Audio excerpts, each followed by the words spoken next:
ఇంగు ఎలాంటి ఇంగు చూసారేనా? ఇంగు ఇది ఒరిజినల్ ఇంగు ఇది.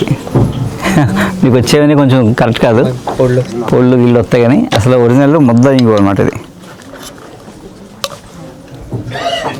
మామూలుగా ఉండదు. నేను కుంభమేళ దొరికిందండి. ఘాటు అదిరిపోద్ది అనమాట. దీంతో మరి పులిహోరలు కానీ వేసారనుకోండి మీ బాధ వెళ్తే ఆడవాళ్ళకి అంత గట్టిగా ఉంది. గట్టిగా వెళ్తే పడిపోతాం, గట్టిగా వెళ్తే పడిపోతాం. అక్కడ దాకా వచ్చేది తీసేస్తే మొత్తం అదంతా స్ప్రెడ్ అయిపోద్ది. ఇవన్నీ ప్లాంట్ ప్రోడక్ట్స్, ఇవన్నీ ప్లాంట్ నుంచి చెట్ల నుంచి వచ్చాము. ఇవే ఇంత కూడా ప్రాసెస్ కాదు. ఇది కటారి గుండాని నీళ్ళలో వేసాం రాత్రి, ఇలా ఉబ్బిపోయి ఇంత ఉబ్బులో జల్ల అయిపోద్ది అనమాట. అది సోడాలో కానీ నిమ్మసోడాలో కానీ షర్బత్లో కానీ తాగేసాం రాత్రి, పొద్దున్నకి ఫ్రీ మోషన్ అయిపోద్ది అనమాట. గమ్ము కదా, అలానే మంచి బలం. ఫ్రీ మోషన్ అయిపోతే చలవ చేస్తాం అనమాట. అందుకని సమ్మర్లో తాగుతుంటారు ఇది. ఇక సాంబ్రాణి ఇది ఏంటంటే గవ్వ పలుకుల సాంబ్రాణి అంటారు. ఇది సాంబ్రాణి. ఇది మామూలుగా మనకు దొరికే సాంబ్రాణి. ఇది కూడా నెంబర్ 1 సాంబ్రాణి. ఇది సాంబ్రాణి. మీకు వచ్చే సాంబ్రాణి గుగ్గిని కూడా కలిపేస్తారు. ఇది సాంబ్రాణి, ఇది గవ్వ పలుకులు. రెండు చూడండి, దాని వాసన చూడండి, దీని వాసన చూడండి. రెండు రకాలుగా వస్తాయి అండి. అలాగే సాంబ్రాణి, గవ్వ పలుకులు సాంబ్రాణి. ఇది గుగ్గిలం. అగ్గి మీద గుగ్గిలం బొగ్గుమన్నది అంటారు కదా. సాంబ్రాణి పొగ వస్తుంది, గుగ్గిలం బొగ్గుమంటుంది. అందుకని మీ సాంబ్రాణి బొగ్గుమని పడింది అనుకోండి, గుగ్గిలం ఉందని అర్థం. మీరు వాడే సాంబ్రాణిలో ఇలా వేయగానే మండిపోతుంది అనుకోండి, పొగ రాకుండానే, అందులో గుగ్గిలం మిక్స్ చేసేని అర్థం. సాంబ్రాణి రేట్ ఎక్కువ, గుగ్గిలం రేట్ తక్కువ ఉంటుంది అనమాట. ఇది గుగ్గిలం. ఇది చెట్టు జిగిరే. ఇది కూడా ఇవి కూడా వేరు ప్రాంతాలు, అంటే మన భారతదేశంలో రెండు ప్రాంతాల్లో నార్త్ సౌత్ నుంచి సంపాదించారు అనమాట. ఇది మామూలుగా గుగ్గిలం. కొబ్బరి నూనె ఒక 100 గ్రాముల కొబ్బరి నూనె తీసుకోండి. 100 గ్రాముల కొబ్బరి నూనె, ఒక 25 గ్రామ్స్ గుగ్గిలం పొడి, మెత్తగా నూరి వస్త్రతాలు చేసిన మెత్తటి ఫైన్ పౌడర్ 25 గ్రాములు, 100 గ్రాముల కొబ్బరి నూనె ఇలా వేడి చేసి, వేడి అవుతుండగా, ఒకసారి చెప్పాం ఫార్లో మనం, వేడి అవుతుండగా ఈ పొడి వేసేయాలి. అంటే వేడి అయిపోయి గిన్నె దింపేయాలి. అందులో పెట్టి మంటేటనుకోండి బొగ్గు మొత్తం మండిపోద్ది. అందుకని ఏంటంటే వేడి అయ్యాక దింపేసి చక్కగా అందులో ఈ పొడి వేసి కలిపేయాలి. ఇలా నొరగలాచి కలిసిపోయిన తర్వాత చల్లగా పెట్టండి. చల్లగా అయిపోద్ది. చల్లగా అయిపోయి చిక్కగా అయిపోద్ది. అయిపోయాక నీళ్ళు వేసి ఒక 1/2 లీటర్ నీళ్ళు దగ్గర పెట్టుకోండి. నీళ్ళు పోస్తూ బాగా కలపండి. క్రీమ్లో అయిపోద్ది. నవనీతం అని పూర్వం ఇళ్ళలో చేసుకునే వాళ్ళు మనం. నవనీతం అంటే అర్థం వెన్న, అంటే వెన్నలా ఉంటుంది అన్నమాట. చూడడం వెన్నలా ఉంటుంది. అది మీకు 2 ఏళ్ళు అలాగే ఉంటుంది. అదేందా అప్పుడు కొబ్బరి నూనెలో నీళ్ళు కలుతాయా? కలవు. ఈ గుగ్గిలో ఉండడం వల్ల నీళ్ళు పీల్చుకుంటుంది అన్నమాట. పీల్చుకుని మందుగా మారిపోతుంది. నీళ్ళు ఇంకా బూజు పట్టదు. అదేందా క్రీమ్లో అయిపోతుంది.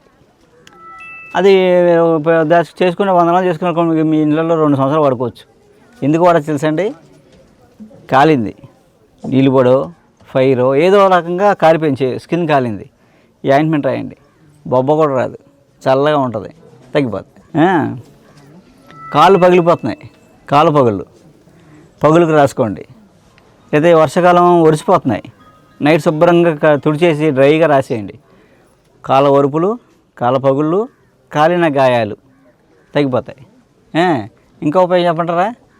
మీకు తలపోటు వచ్చేస్తుంది. దీనిలో కర్పూరం బిళ్ళ తెచ్చుకొని దీంట్లో కొంచెం క్రీమ్ తీసుకొని కర్పూరం పొడి ఏదో కలిపేసి ఇక్కడ మాడ మీద పెట్టినారనుకోండి, 5 నిమిషాలు తలలో తగ్గిపోద్ది. తేలో ఎలకో జర్రో కలిసింది, ఈ ఆయింట్మెంట్లో కొంచెం కర్పూరం కలిపేసి రాసేయండి, తగ్గిపోద్ది. ఎన్ని ఉపయోగాలు ఉన్నాయి? సింపుల్. ఇది మీరు కూర వండేదానికన్నా ఇంకా ఈజీగా వండేసుకోవచ్చు. కానీ 2 ఏళ్ళు ఉంటుంది, పాడవద్దు. సింపుల్ మీదలు 25 గ్రాములు గుగ్గిలం పొడి, 100 గ్రాములు కొబ్బరి నూనె మంచిదే ఉండాలి. కొబ్బరి నూనె మళ్ళీ అదేదో నేను తెచ్చుకున్నారనుకోండి. ట్యాక్సీ తోలుకుంటూ ఉండేవాడినండి. నాకు సైనస్ అనే కంప్లైంట్ ఏర్పడ్డది సార్. నాకు ముక్కులో గడ్డ కట్టేస్తుందండి. నాకు బాగా విపరీతంగానే ఊపిరి అందిది కదా సరిగ్గా. నాకు ముక్కుతో పీల్చుకునే గాలి నోటితో పీల్చుకునేవాడండి. పాలకొల్లు ఏంటి హాస్పిటల్కి వెళ్ళానండి. డాక్టర్ గారు నన్ను స్కాన్ చేశారండి, లోపల స్కాన్ పెట్టి చూశారు. స్కాన్ పెట్టి చూస్తే అమ్మ నీకు ట్యాబ్లెట్ వల్ల తగ్గదు, ఇంక ఇది నువ్వు ఇమీడియట్గా రేపు నువ్వు అటెండ్ అయిపోవాలి, నాకు ఆపరేషన్ చేస్తాను, ఒక 40,000 తెచ్చుకోమన్నారండి నన్ను ఆపరేషన్కి. ఈ సైనస్ ఆపరేషన్కి 40,000 తెచ్చుకోమన్నారు డాక్టర్ గారండి. నేను నెల రోజులు కూడా ఏ పని చేయకూడదు, రెస్ట్ తీసుకోవాలి.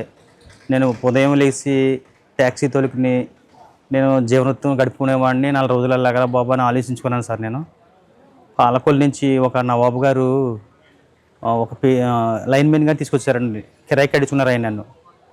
ఇలాగ రాజమండ్రి దగ్గరికి ఆదాడ వెళ్ళాలి బాబు అంటే కిరాయికి వచ్చాను సార్. నేను వస్తే దారిలో చెప్పాను నవాబు గారికి, నవాబు గారు ఇలాగండి నాకు ఇలాగ సైనస్ గడ్డ కట్టేస్తుందండి ముక్కులోని, రేపు పొద్దున ఆపరేషన్ చేయించాలంటున్నారు, మరి నాకు ఏంటి సార్ అంటే అప్పుడు డాక్టర్ గారిని చూపిస్తానని చెప్పేసి డాక్టర్ గారు చూపించారండి.